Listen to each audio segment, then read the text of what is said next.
시청자 여러분 안녕하십니까? 김동수입니다. 공수처장과 이순영 부장판사 구속 위기에 처해 있습니다.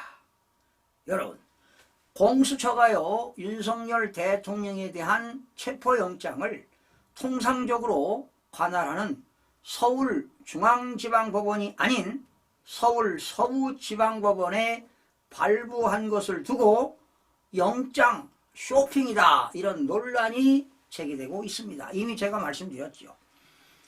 이는 공수처장의 고의적이고 의도적인 권한 남용으로 판단될 가능성이 높아 보입니다. 법조계에서는요, 공수처장이 직권남용죄 및 직권남용에 의한 감금죄로 처벌을 받을 수 있다고 경고하고 나섰습니다. 이번 논란은요, 단순히 공수처장뿐만 아니라 영장을 발부한 판사의 책임 문제도 확대되고 있습니다. 공수처의 영장 쇼핑과 권한 남용이라는 것입니다. 바로 영장 쇼핑에 고의성이 있다는 것이죠. 공수처는 서울중앙지방법원 대신 서울 서부지법에 체포영장을 발부받았고, 이는 적법 절차를 우회하려는 의도가 있다고 해석이 됩니다. 여러분, 내란죄는요, 공수처법상 관할 범위 밖의 사건임에도 불구하고 영장을 발부받은 것은 공수처장의 직권을 초과한 명백한 위법행위라고 지적이 이어지고 있습니다. 그러니 공수처장은 직권남용죄 적용 가능성이 매우 높아 보입니다. 여러분, 공수처장의 행위는요, 형법 124조가 뭐냐? 불법 체포, 불법 감금입니다. 이런 경우는 형법 124조에 의하여 7년 이하의 징역과 10년 이하의 자격정지에 처하도록 되어 있습니다.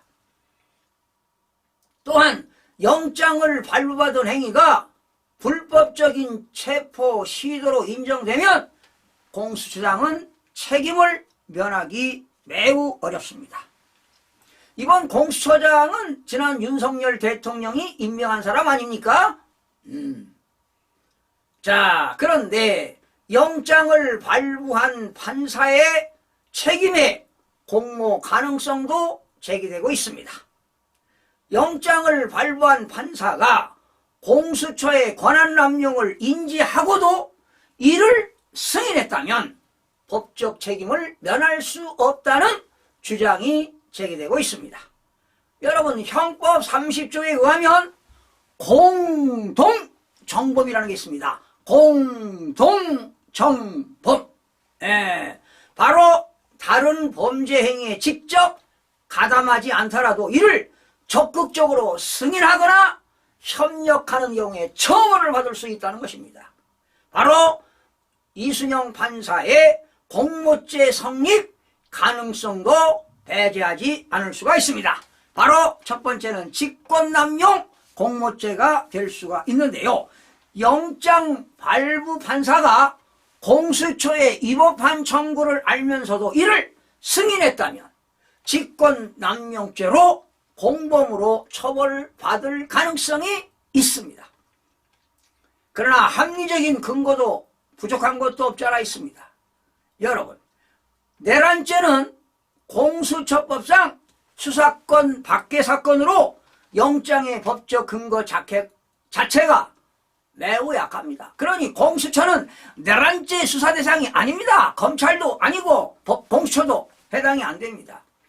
이를 발부한 행위는 명백히 신중에 신중을 기하지 못한 것으로 보인다. 성급한 행위라고 보는 것이죠.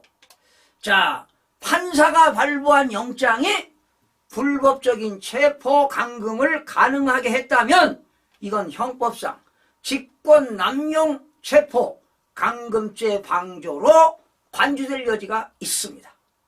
공수처 행위가 본질적으로 법적 권한을 벗어날 것이라면 이를 승인한 판사의 책임도 함께 논의되어야 할 것입니다. 공수처장의 법적 위험이 높습니다.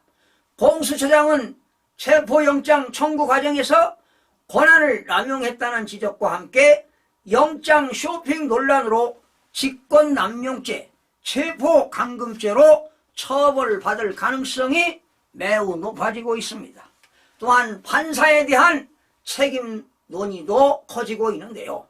영장을 발부받은 판사 역시 공수처와 공모 가능성이 있는 만큼 책임 논의에서 제외될 수는 없습니다. 이는 법적 정당성을 확보하지 못한 체포영장이 법치주의의 근간을 흔들고 있다는 점에서 중요한 논점으로 부각되고 있습니다.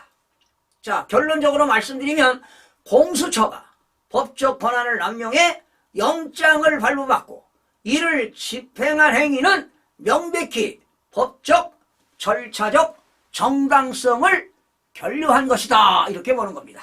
이와 함께 영장을 발부한 판사의 책임 문제는 사법적 공정성에 대한 논란을 더욱 증폭시키고 있습니다. 공수처장의 영장 쇼핑과 관련된 법적 판단이 내려질 경우 공수처뿐만 아니라 영장을 발부한 판사의 행위 역시 법적 심판대에 오를 가능성이 매우 높습니다. 이번 사건은 공수처의 권한 남용과 사법부 역할에 대한 근본적인 재검토가 필요하다는 점을 강하게 시사하며 법적, 사회적 책임을 묻는 중요한 전환점이 될 것으로 보입니다. 여러분들은 어떻게 생각하십니까? 여러분들의 의견을 댓글로 달아주시면 대단히 고맙겠습니다. 시청해주신 여러분 고맙습니다.